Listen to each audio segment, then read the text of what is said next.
Half-a-minute sandwich, yeah. Well, I told her,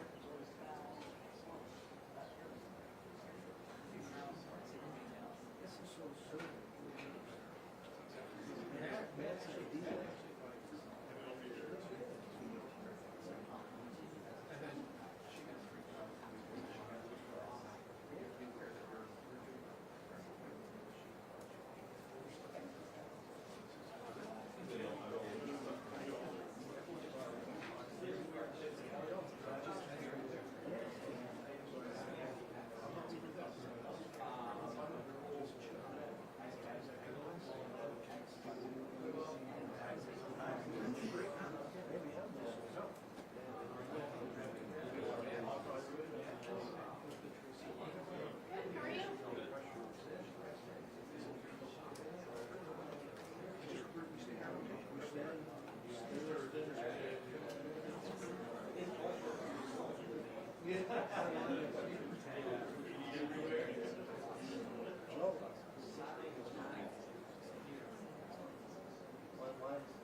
CBS 2 News streams here. CBS News Chicago.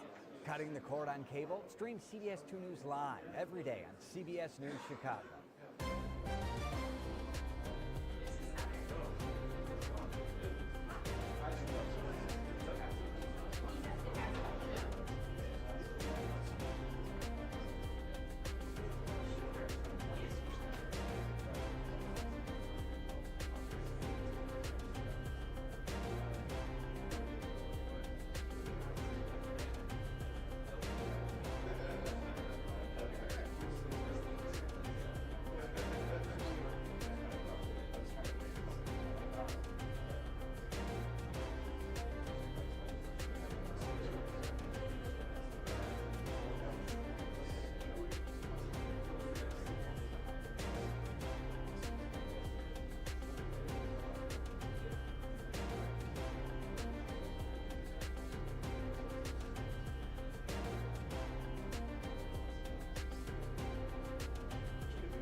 Stream us when you need us. CBS 2 News is always streaming on CBS News Chicago.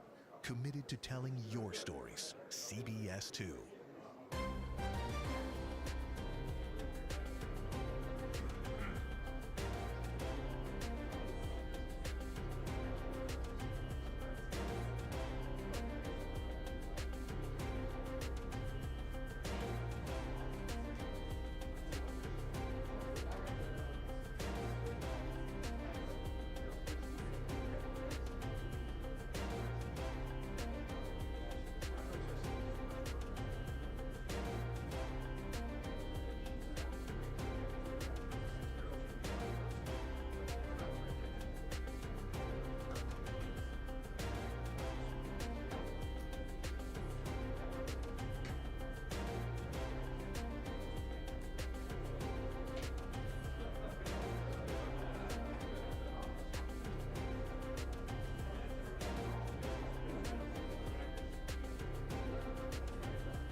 The latest breaking news, first alert weather, and more streaming on CBS News Chicago.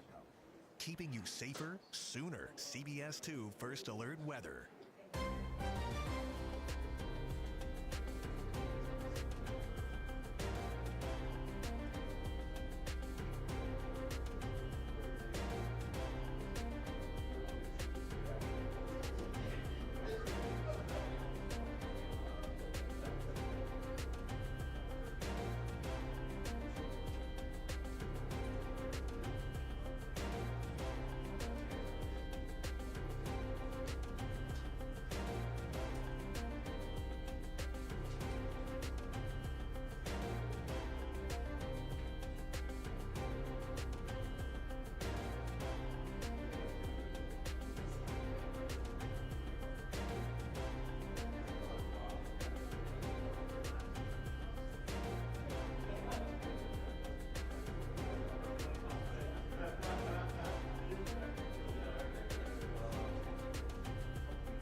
CBS 2 News streams here. CBS News Chicago. Cutting the cord on cable? Stream CBS 2 News live every day on CBS News Chicago.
Stream us when you need us. CBS 2 News is always streaming on CBS News Chicago. Committed to telling your stories. CBS 2.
important people here today. All right, good afternoon, everyone, and thank you for joining us today. It's a great day for leadership in our city as we have confirmed the following new members to my cabinet. Sandra Blakemore, Commissioner, the Department of Human Resources, a proven executive who will continue DHR's mission of fair, equitable, and transparent employment practices. Tom Carney and his entire family, they roll deep. Commissioner of the Chicago Department of Transportation, a longtime CDOT employee in several roles, including First Deputy Commissioner. And then, of course, Mrs. Hernandez-Tomlin, Commissioner of the Department of Fleet and Facility Management, who brings nearly 2 decades of experience of working with the city in her position at 2FM. And last but not least, the most famous Cubs fan now in the history of Chicago, Jose Terraro, Executive Director of the Office of Emergency Management and Communications, whose deep expertise and commitment to our city is well documented. He will continue to modernize OMC and ensure that our city is ready to respond to all of our residents' needs. Congratulations to all of them. I'm extremely proud to work with each of you to build a better, stronger, safer Chicago. So please just indulge me. Let's give them a nice, warm round of applause. Also today, City Council, we honored and celebrated Women's History Month, a month where we recognize the contributions and achievements of women who have built and shaped this great city that we live in today. And throughout the month of March and beyond, I'm committed to uplifting the accomplishments and the enduring impact of women in our world. I also want to take this moment especially to recognize all of the women who lead and work for the city of Chicago. Thank you. My deputy mayors of labor, education, infrastructure, policy, immigration, migrant and refugee rights, business, economic development, my deputy chief of staff, to the budget director, IGA director, and every woman who is in my administration, all the women who serve the city council, our women who are serving as commissioners, the policy, all of these women ensure that the greatest city in the world can grow and thrive, and we can do that with love and compassion. So thank you from the bottom of my heart. And with that, I'll take questions. Hi, Mayor, how are you? Hey, I'm well, thank you. I wanted to ask you what I hope is a quick question before I get to my another question. Have you gotten a readout from the FOP hearing today? I have not. All right, thank you. Lots to talk about with Bring Chicago Home. It looks like it's headed for defeat. Let me ask you it this way. A year ago, it looked like your coalition was unstoppable based on your win in the election. Then 6 months ago, it looked like you were strong based on your early city council legislative victories. But today, you woke up with cracked armor. Do you need to slow down or reset, whether in substance or style? I really love the commentating, by the way. So first of all the results are, the votes have not been counted. So that has not been declared just yet. You know, look, there are 68,000 people who are unhoused. That's the focus. 1 in 4 black children will experience homelessness in the city of Chicago throughout their education career. That's the primary focus here. That's the issue that we have to solve. And, you know, no one said it was going to be easy, you know, but the fact of the matter is in this moment that you have, you know, a very low turnout. It's incumbent upon all of us to make sure that we are engaging the people of Chicago in a way that maximizes the fullness of democracy. You know, so you know the $250 million that I've dedicated to the unhoused, a brand new chief homelessness officer. The last I checked, though, that the people of Chicago are still very much committed to addressing and solving this issue. So, very much committed. The fight still goes on. Good afternoon, Mayor. Given how integral Green Chicago Home has been to your mayoral agenda, should the referendum's outcome, whatever it is, also be a referendum on your administration and progressive movement to new charter? All right, so we have abolished sub-minimum wage. We are the largest space right now where paid time off is available to so many people. Treatment, not trauma. Opening up mental health clinics. Again, $250 million into the unhoused. $100 million in violence prevention, making sure that we actually have an fully elected representative school board, The progressive agenda is not dedicated to one issue. This is the unique thing about running an entire city of Chicago. You get to address everything. And we're doing that. We're doing that. We're still strong. And to follow up on that, if it loses, what's next? Will you go to Springfield? Will you try again in November? We're going to keep organizing. No, we're going to keep organizing. Look, you all know who I am, right? We're going to keep organizing. Again, the results are not in, but I can tell you this, though, where this issue is, where the greatest impact of those who are experiencing being unhoused, there are a lot more yeses there. A lot more yeses. So, we have to continue to organize to make sure that we're bringing our neighbors along who may not be as impacted by this issue. But, to be the mayor of the city of Chicago, where I once upon a time took an arrest at the very elevators that now are held for me. This is the greatest city in the world. There's not a fight that we have not taken on that we won't have the ability to win. And that's the important thing here. And the progressive agenda, again, from dealing with mental health, dealing with education, dealing with workers, that progressive agenda is expansive, as it should be. 40 plus years, decades of disinvestment. And I'm grateful that we have a lot of people who are committed to seeing the transformation that propelled me into office. Afternoon, Mayor. Yesterday's election, there were 3 ballot referendums, the 13th, 23rd, and 36th Ward, where voters overwhelmingly voted to call on the city to reopen additional police districts in response to lagging response times. Is that something that you are open to, adding additional police districts, especially in the 12th and 8th district that have seen really expansive police districts and had trouble getting people to 911 calls promptly? Well, there's been a lot of cuts over the course of decades in this city, as you know, from closing of schools, public housing, mental health clinics. Our approach to public safety is holistic. And so, my deputy mayor for community safety is here. Our approach is comprehensive. And policing is just one tool in the toolbox to address public safety in this city.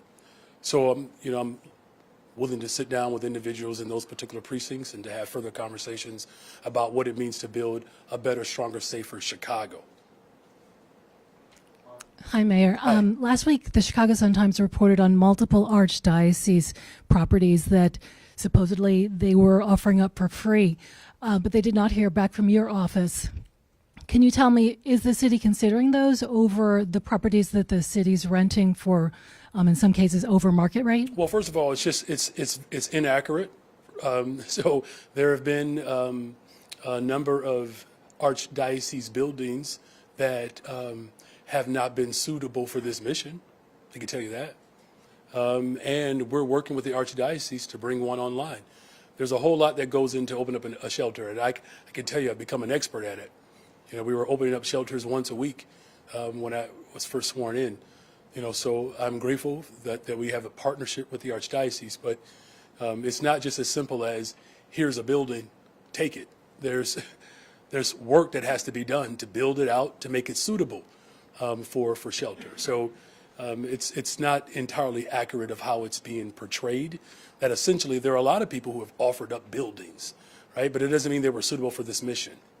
So And they weren't necessarily even offered up entirely for free. In fact, part of the agreement initially was it was not offered up as free. There were later conversations that there would be some flexibility with the first 6 months, but not, in perpetuity. So we are still working with the archdiocese, and I'm grateful for the leadership of Cardinal Supich, who has been a part of these conversations as well. I can confirm you're considering one, but no more. Right now, there is one that is close to being put online. There are considerations for lots of buildings, but again, the building has to be suitable to be able to meet the needs of this mission. Good afternoon, Mayor. Good afternoon. I wanted to talk a little bit about the settlements that were approved today by the City Council. $45 million for an unauthorized police chase, $5 million on top of the $55 million that's already spent on the Guevara case.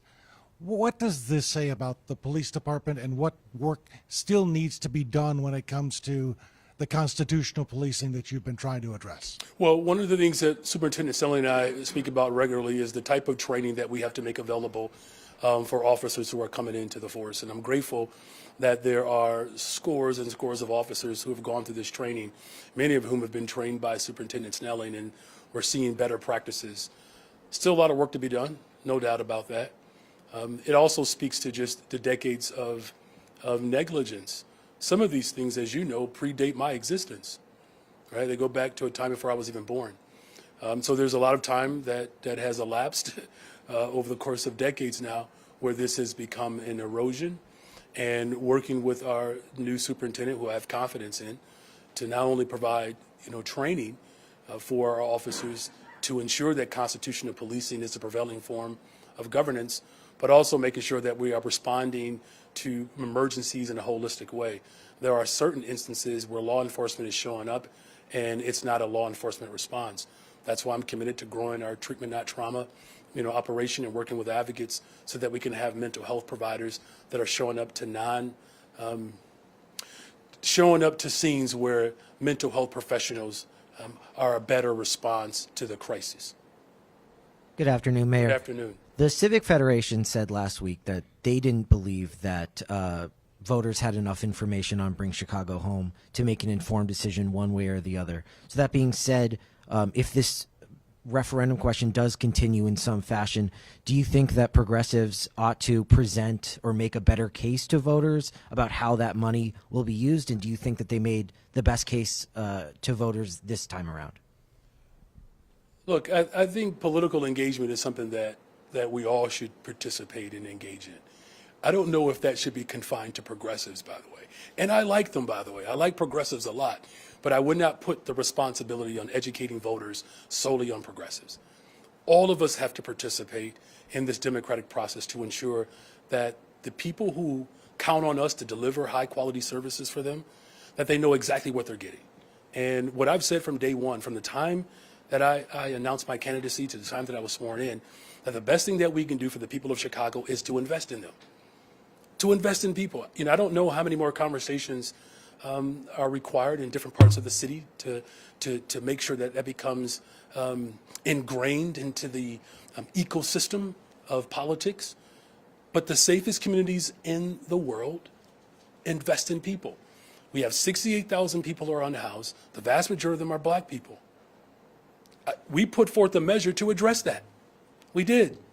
Now, as far as the forces who may not have the same amount of urgency, the people who are impacted, we got to do a better job to help them understand as well. Because you all know my personal story. I had an older brother who had untreated trauma and died addicted and unhoused. That's what we are working to solve for. And so that work continues, and I'm very much motivated to continue to do that. Mayor, good afternoon. Good afternoon. Many who've stood at your podium have talked about how elections have consequences, and I want to ask you one more question about Bring Chicago Home. Some of your critics have said this is certainly a signal that this is a pump the brakes moment on the mayor's agenda. Would you agree with that? How would you frame it? I believe that the 68,000 people in this city who are unhoused deserve a champion, and they got one.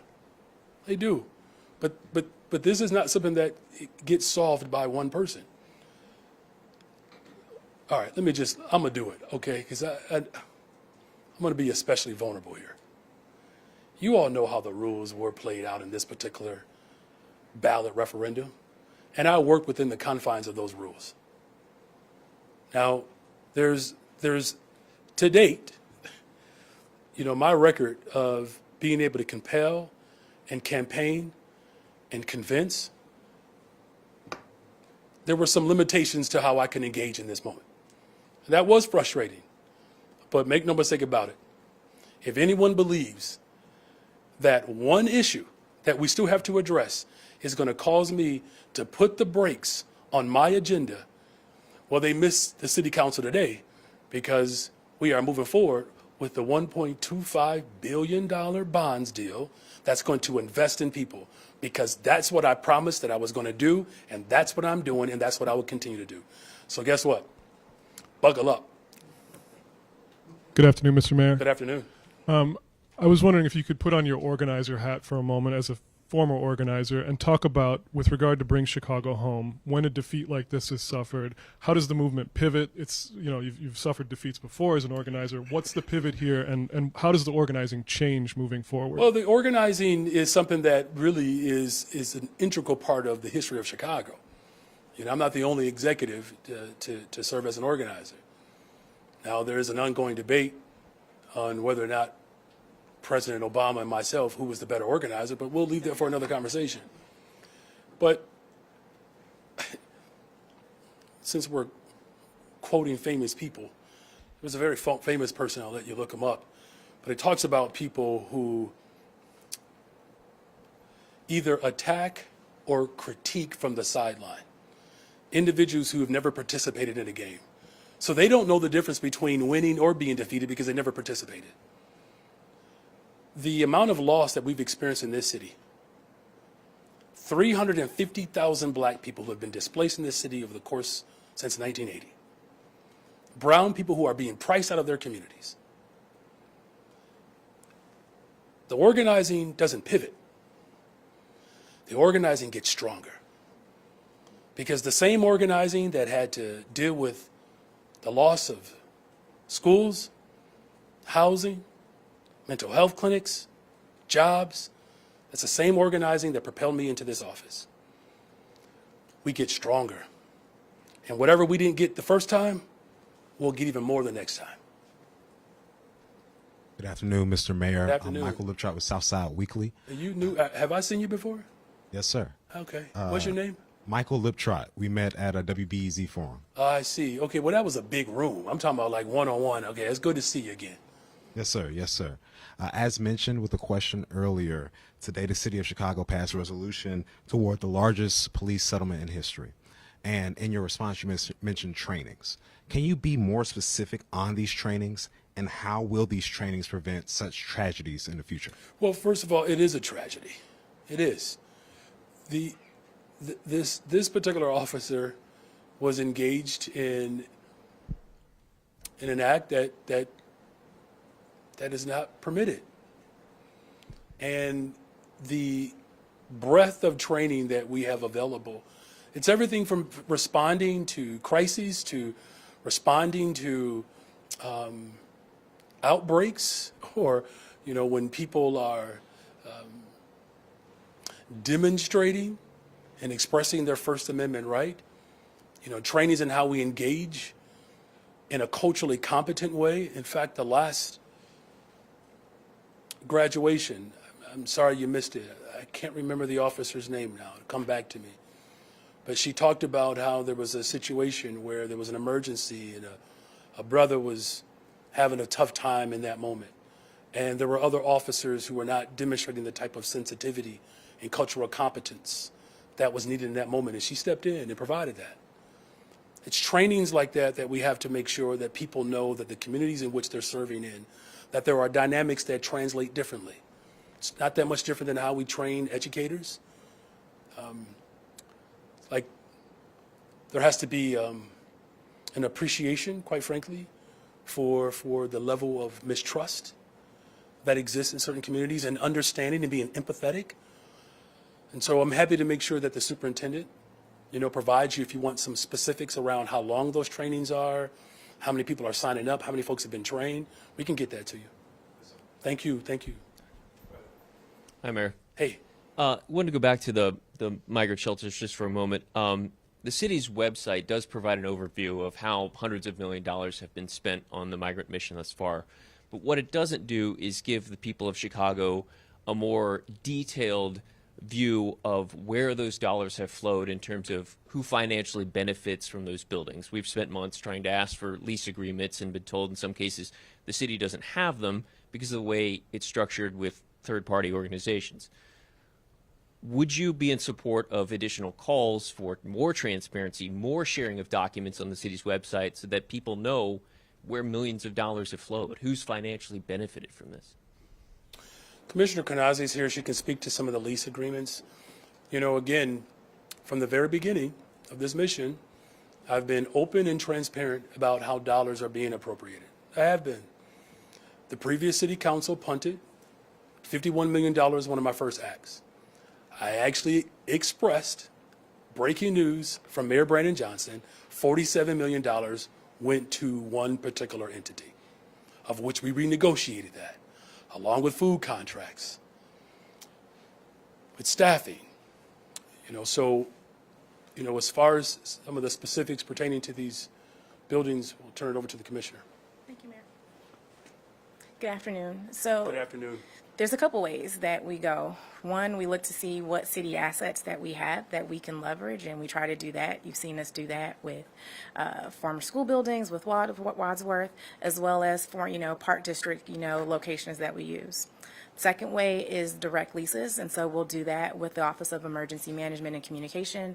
They work with AIS and are able to sign leases. And then the third way that we leverage leases is with equitable social solutions. So have a contract that allows us to support our homeless population, where we're able to lease spaces, and so we leverage that for the new arrivals mission. And so from there, we're able to work with them, and they're able to work with the party that's able to go into spaces that we necessarily can't go into in order to lease. And so that's where a number of those leases are. So I think, it's a lot about just trying to really figure out, one, large spaces. The mayor talked about spaces have to be large enough to hold, a couple hundred people. We have to have dining spaces. It has to have, bathrooms and such like that. But those are where those leases are. And I think, we'll continue to, really put forth. I think what's important to know is that this is a massive mission. The city of Chicago, we support, our homeless population for homeless shelters, but we don't directly operate. In this particular mission, we are managing over 11,000 beds. At the height, we were at 15,000. So I think it's just, you're meeting us where we are, as we're really just trying to really wrap our head around and really stabilize the mission to go forward. It's just one follow-up real quick. It's just that last way, though, it kind of shrouds the creates a shroud of secrecy, though. We don't know how much the person who's the landlord of that building gets per month. I mean, we've seen with bed rates, right? Yeah. It's a lot of money. I mean, I guess that's still the question that's outstanding. Would you support more transparency, more efforts to share those records? Thank you for that question. Again, we're meeting you right where you are. Thank you. Hi, Mayor. Could we revisit a different campaign, and that's the Cook County State's Attorney race? Do you see, depending on what happens, we don't know, it's still up in the air, but does it send a message that maybe voters want to shift a little bit from progressive ideals and how public safety is approached, the way San Francisco and Washington, for example, kind of pivoted recently? Do you get the message maybe that voters are more concerned about safety and want to tighten up on law enforcement? Is that the message you might get from the campaign? Look, I mean, communities like mine that have been, impacted by violence, that we're not shifting in any one direction or the other. We just want better, stronger, safer communities. Unfortunately, violence in neighborhoods that have been historically disinvested in, violence is not new. I don't know if you were able to participate in our second phase of our community safety plan, but neighborhoods like Garfield Park, Austin, Inglewood, Roseland, Little Village. These are communities that have just suffered some of the greatest tragedies, and you want a system that holds people accountable, and you also want a system that understands justice. Because we know the history of state's attorneys in this region. The gentleman asked questions about settlements. The current state's attorney had to exonerate over 100 black men who were forced in confessions. So I understand your question. I do. And it's incumbent upon all of us as elected officials, whether you're a state's attorney, a mayor, a county commissioner, an alder, state rep, that we got to create conditions that eliminate the proclivity of crime. Because if we don't do that, then reverting back to the 90s where we had, remember, there were more murders in the 90s, but there were also more people in jail and incarcerated. In the history of the world, I mean, at one point, I think there was a study that showed how there were more people incarcerated than were enslaved at the end of slavery. So I believe what voters want is what they always want. They want to make sure that there's real justice, but they also want to make sure that there's accountability. And that's something that I'm fighting for. So do you support that $300 level for retail theft or the $1,000 level that... I support justice and accountability. Okay. All right. Thank you. Mayor, if you'll indulge me, a question for my colleague who's working on the lead pipe story. Can you respond to this recent report that shows thousands of kids in Chicago are drinking lead pipe water, if you will? Well, the water in Chicago is safe by all standards. From the Environment Protection Agency, our standards are exceeding the federal standards. What we do have, of course, is a problem with lead pipes. Grateful for the investments that are coming from the federal government to help us address this issue. My chief operations officer, we're working to replace about how many? 100? 5,000 over the next 12, so the next year. So that work is still ongoing. And again, our water standards exceed even the federal guidelines. And I want to go back to your favorite topic of the day, Bring Chicago Home. Do you think that in selling this idea behind the referendum might have had more success if you would have specified going into this election how you were going to spend the money instead of leaving it out there as this generic use, we'll figure it out later idea? Sure. Look, I appreciate the question. I don't know if I would characterize it as we'll figure it out later. What the process required was far more democratic than what I think has been accustomed in this city, and that it wasn't just enough to pass this referendum to create a pathway for more revenue, that the second part of that process was to do just that through a community process.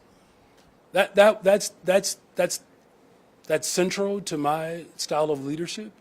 It was important to me because that type of specificity is what has been longing. So we literally created a democratic structure to allow for that to happen. Now, as far as how we talked about this, the rules are what they are, but I was always clear from the time that, we passed this.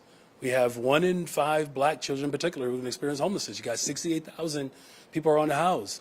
Building more affordable housing, making sure that we have pathways to affordable rent in this city, multi-unit buildings. Again, where the neighborhoods who are most impacted by this issue, they knew exactly what they were voting for. That's why I don't believe it's a coincidence that where there are more yeses, it's where there's a greater concentration of those who are unhoused. So the question that I would ask is, the people who are most impacted understood the assignment. The question is, the people who were not as impacted, how do we make sure that they understand the assignment even if they're not impacted? Where the point of pain is where we should actually lead. And the people of Chicago, where that point of pain is quite potent, they're very clear about what this was about.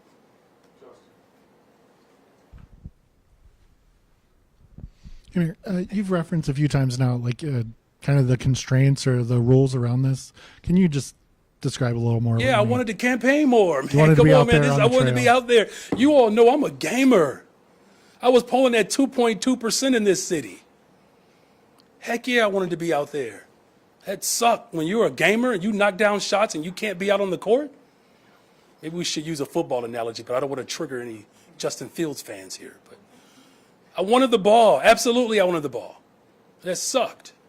I guess the follow-up to that, I mean, there's some, hey, the opponents tried to make this in part a referendum on you, right? In their campaign commercials yeah, and mailers, and you couldn't you couldn't Couldn't punch proactively back. defend yourself. No, Yeah. exactly. And quite frankly, I'm just going to be very direct, okay? He's good. He can ask another one. He's fine.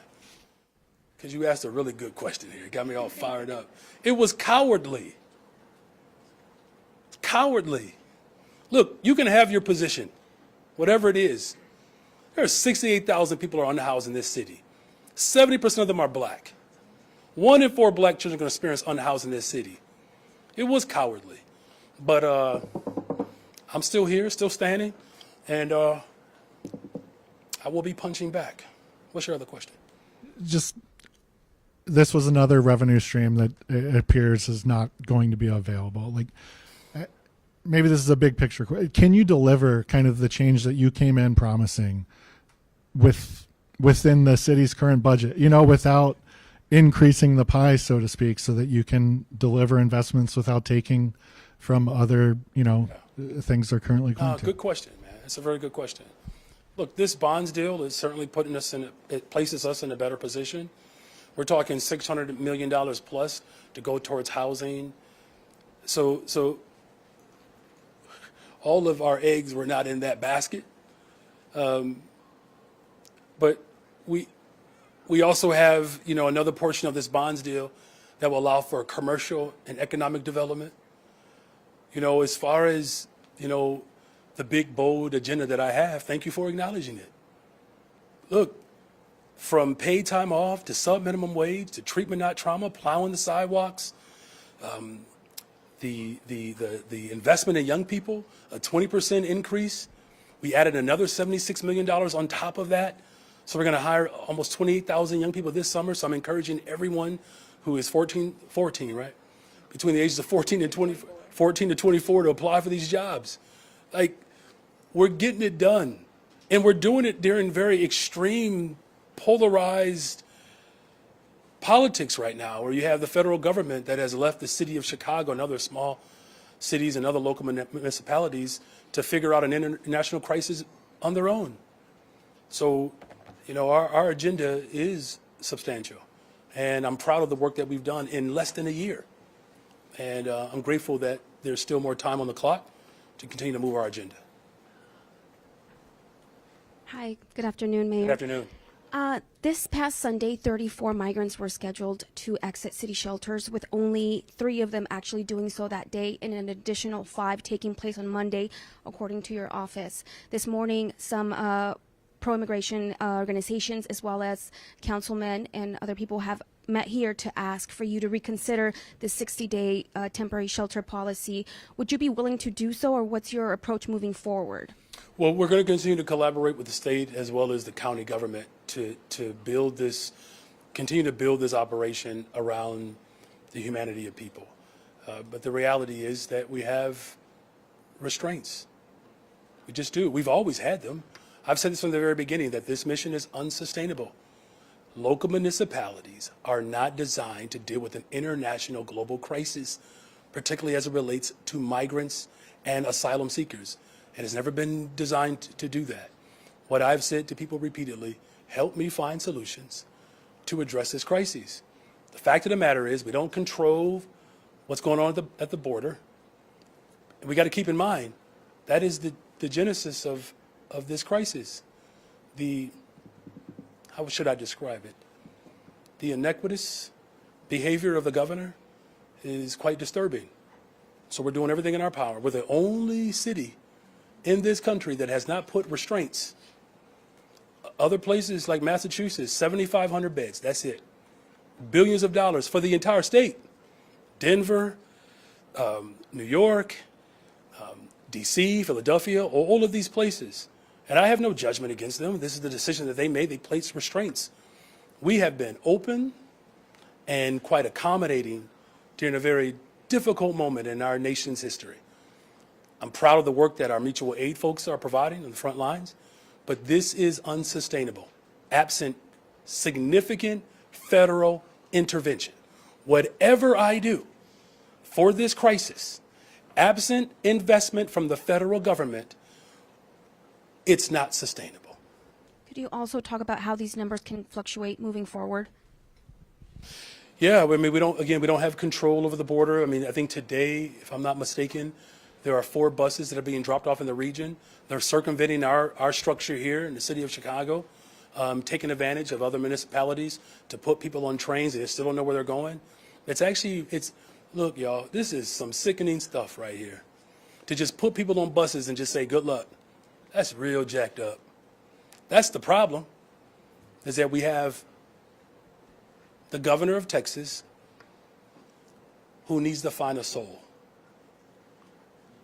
Good afternoon, Mayor. Good afternoon. I want to shift a little bit from organizing to messaging, because is it going to be necessary to come up with a different kind of messaging? Because toward the end, the real estate industry basically was couching this as another tax increase and saying, do you trust Mayor Johnson with $100 million more of your money? That was their message at the end. And from the kind of interviews we were doing, that was resonating with people.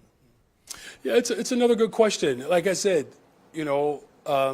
I'm grateful to the coalition. The story that, unfortunately was drowned out by those who, look, I don't know what's in their heart. I can just say that they were actively working against a measure that would raise revenue to address the homelessness crisis, of which 70% of the folks are black. The stories that got drowned out by those interests were the stories of the individual families who have suffered in this city because we have not had enough revenue to address this crisis. So it's organizing and messaging, again, I'm still very hopeful and charged to address this crisis, as well as other issues that we're faced with in this city. That even when we experience, moments like this, we don't ever quit. We don't quit on the people of Chicago. My administration is still very much committed to working with coalition and those who need to better understand what we're up against. We have to organize them as well. But here's the thing. Where we really have to organize are the communities who are most impacted. Because it's also not lost on me. I think there were 38,000 Republicans that showed up and voted for Donald Trump or something like that in Chicago. So, since if we're trying to draw some conclusions and you all want some other, analytics you might want to discover, that might be something to look into, because I'll just say it, there's a good chance that played a part in this referendum. So the same people who want to see Donald Trump to become president, sometimes I do feel like he wants my job, but who wants to be president again, those are the same voters who voted for him, and the same voters where you look at where there were more no's, they were concentrated there. Hi, Mayor. Hey. I'll ask your indulgence for 2 questions, if you don't mind. Don't mind. How y'all doing up here? 'Cause they said, all right. We're almost done, though. The officer who launched the unauthorized pursuit that Nathan Jones has been sued 3 times, and the city has now paid a total of nearly $47 million to resolve his misconduct. He remains an active member of the Chicago Police Department, earning more than $100,000. How can you tell the people of Chicago that he is qualified to protect and serve? Well, look, there is still a democratic process that exists. It's a tragedy, and people who serve and people who sign up to serve and protect have to adhere to that honor to be able to do that. And so the systems in place that grievances as well as acts of misconduct that are available, that process is one that is responsible for outcomes as it relates to those who are accused or charged with misconduct. So I know what my standard for policing is. That act is not my standard. And I'm going to continue to make sure that the superintendent works with my administration to ensure that we have people who truly believe in constitutional policing. Speaking of Superintendent Snell, he told the Chicago Police Board on February 22nd that he believes the Civilian Office of Police Accountability has treated his officers so fairly that it compromises public safety and compromises officer wellness, could in fact lead to an increase in officer suicides because of egregiously harsh penalties for those officers COPA has found to sustain misconduct complaints against them. Do you agree with Superintendent Selling on that? Well, look, I'm not sure what he's entirely referring to, of which cases. That's something that, I appreciate his perspective.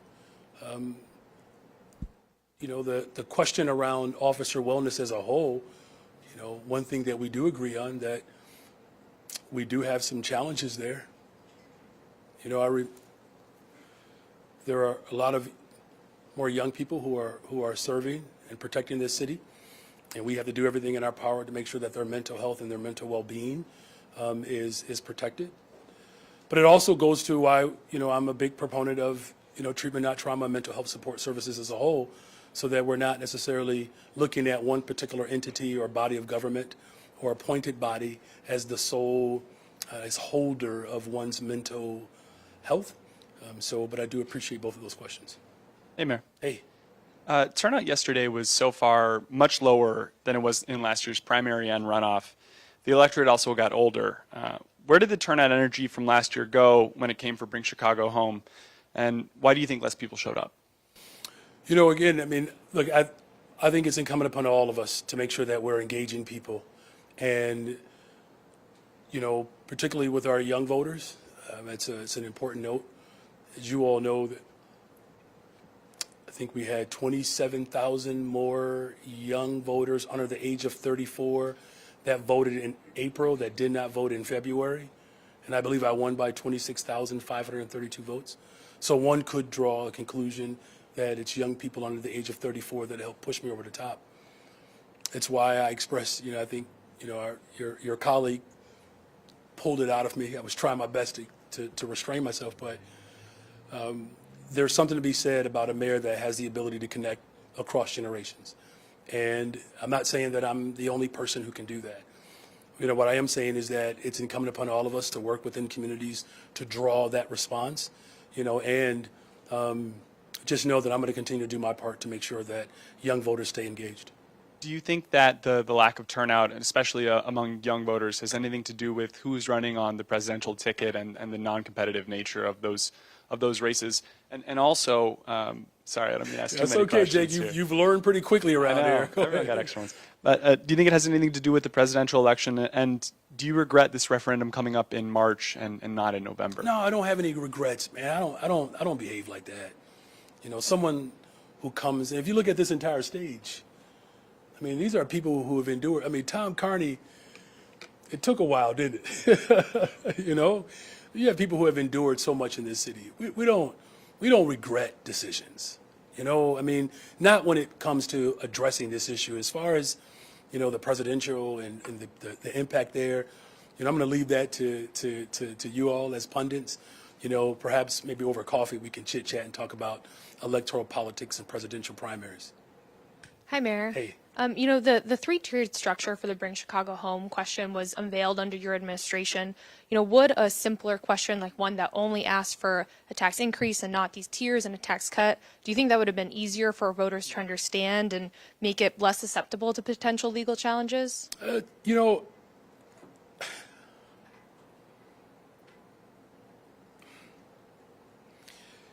So there were earlier questions about just voter education. And, in our attempt to be as perspective and prescriptive as possible, got a little assist there, prescriptive as possible, because people want information. As far as, again, how we Wednesday morning quarterback this, give us more time to think that through. But, again, the goal was to make sure that people were fully informed of what they were voting on. And, if increasing the real estate transfer tax ends up not being politically viable with voters, what other avenues are you looking toward? You mentioned your bond plan as one route, but does the potential defeat of Bring Chicago Home bring a property tax increase back on the table for you for the coming years? Well, what I'll say is this, is that we've already dedicated $250 million to homelessness. We got a chief homelessness officer that's coming in. We have a chief philanthropic officer that is helping us make stronger connections. There are good conversations that we're having with the federal government, the outgoing secretary of HUD. We've had some good conversations about other opportunities that are available for us. Again, this was just one avenue, for us. The good news is that you have an administration that is made up of an incredible, diverse group of people who have been part of movement and coalition building. So we're going to continue to explore as many options as possible. As you all know, we've dedicated an entire subcommittee to find revenue ideas. What we have to solve for is the fact that we have 68,000 people who are unhoused. We have unemployment rates, and our Deputy Mayor Gary Gatewood spoke to this last week. We have unemployment rates that are 3 times the amount of the city's averages. I get that right? Yeah. And they're mostly black, brown communities. For every $1 a white family earns in Chicago, a brown family earns 8 cents, a black family earns 1 cent. So when we talk about this progressive agenda, and should we slow it down? Not for the families who are suffering in abject poverty. So, look, I'm up for it. None of us got here because someone made an easy pathway for us. The hard route, that is just life for us. And so you have people who are dedicated to making sure that people who are living our lives, that we find ways to make it a little bit easier for them. And that the forces who are getting in the way of that, we're not done. We're not done. Justice is going to prevail. Hi, Mayor. Just a quick follow-up to that, and then I have a question. So does the potential defeat put a property tax increase back on the table for you? We have not discussed anything about property taxes. Okay. I have not brought that up at all. Sure. And I'm wondering, did you ever discuss with Governor J.B. Pritzker or Cook County Board President Tony Preckwinkle an endorsement of Bring Chicago Home, and do you think that would have made a difference in terms of where we're at now? Again, the rules and the dynamics that restrained my ability to engage were frustrating. This was a part of a larger coalition, and I trust those families who have dedicated their lives to justice in this city. And so the work that we have put forward up until this moment and the work that we will continue to do will still be centered around those families. And so did you I take it as no, you didn't discuss an endorsement with those two? I did not. All right, have a great day, you all. Thank you.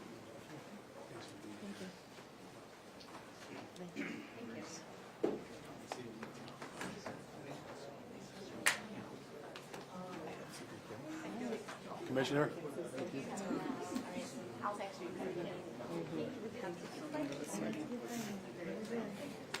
Okay.